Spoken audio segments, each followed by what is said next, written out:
Hi, have you ever been in a situation where you started a project with full excitement, but later to find that your project is slipping your control with missed deadlines, exceeding budget, and unhappy stakeholders? This situation is not because of lack of effort, but because of few common mistakes. Hi, I'm Rekha and I'm the Chief Trainer of Kalpataru Consulting. In this video, I would like to share 10 common pitfalls for you to avoid as a project manager to lead your project more successfully. Number one, not defining clear scope. When you're going to start a project with a vague objective, vague scope, you are not going to be in control of your project, but your project will end up having many changes coming throughout the project. Instead, it is very important for you to understand or collect the requirements of the stakeholders and clearly define the scope of the project, and also ensure you get the approval from the stakeholders on the scope which has been defined. Number two, focusing just on the deliverable and not the value. See, you as a project manager, it is very important for you to understand your organization's strategic objective and the expectation of your stakeholders and develop your scope in alignment with the strategic objective and the stakeholders' expectations, by which your project will always be in the focus of the management and the stakeholders. Number three, poor communication. See, poor communication will lead to unhappy stakeholders, which in turn will lead to an unsuccessful project.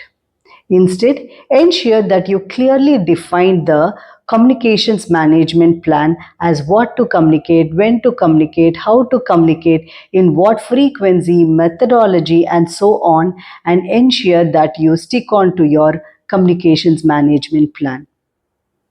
Number four, weak stakeholder engagement. See, sometimes project managers focus only on the primary stakeholders like the sponsor, clients, and so on. But instead, I would say it is very important to identify all the stakeholders, clearly draft your stakeholder register, and also analyze your stakeholders in terms of their power, interest, influence, and their engagement level, and document the same. See, identifying stakeholders and analyzing them is very important, which in turn helps you to come out with a better communications management plan, helps you to collect the requirements and define your scope as well. Number five, unrealistic scheduling and budgeting. At the start of the project, due to your excitement, you may end up overpromising and then underperforming. Instead of that, I would suggest you to take time to come out with your estimates and also ensure you are including the reserves to manage the risk.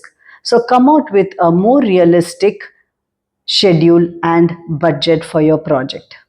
Number six, micromanaging the team. If you're going to micromanage the team, not trusting your team members, the team members are going to be demotivated and they are not going to be contributing their best to the team. Instead, trust your team. Trusting your team will ensure that you are more of a facilitator and not a micromanaging person. And when you do not micromanage and involve your team members in decision making, it is going to empower your team members, motivate your team members, and they are going to be contributing the best to your project. Number seven, neglecting team morale and recognition. You may consider your team members only as resources and be more of a taskmaster, but it is not going to help you in the long run. Instead, empower your team members, involve them in the decision making, and also recognize them for their contribution to the project.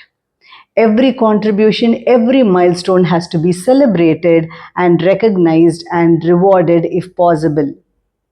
Number eight, neglecting risk management. See, if you're not going to manage your risk or plan your risk in an effective way, you're going to be in a firefighting mode. Instead, it is very important for you to take time to identify the risk, analyze and prioritize the risk, and come out with a better risk management strategy for each and every risk. And risk management is very important because you are working in a very dynamic environment. Number 9, failure to adapt to change. As I mentioned, you are managing your project in a dynamic environment.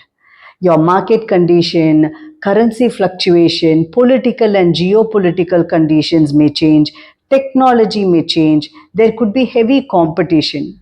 So, when you're going to manage your project, you need to consider all these factors and should be flexible to adapt to these changes.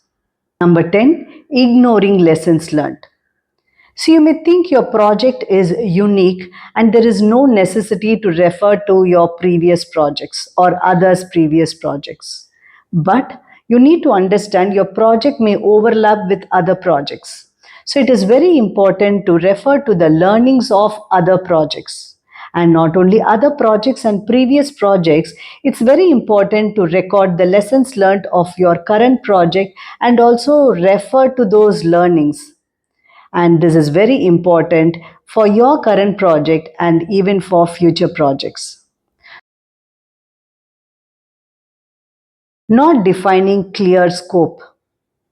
Number 2, focusing only on the deliverable but not on value. Number 3, poor communication. Number 4, weak stakeholder engagement. Number 5, unrealistic scheduling and budgeting. Number 6, micromanaging of team. Number 7, neglecting team morale and recognition. Number 8, neglecting risk management. Number 9, failure to adapt to change. Number 10, ignoring lessons learned. I hope this video helped you to understand what are the common pitfalls which you can avoid to manage your project successfully.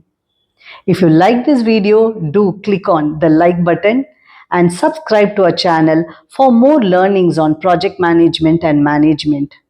And do share in your circle. Sharing is caring. Thank you for your time. Meet you again in the next video.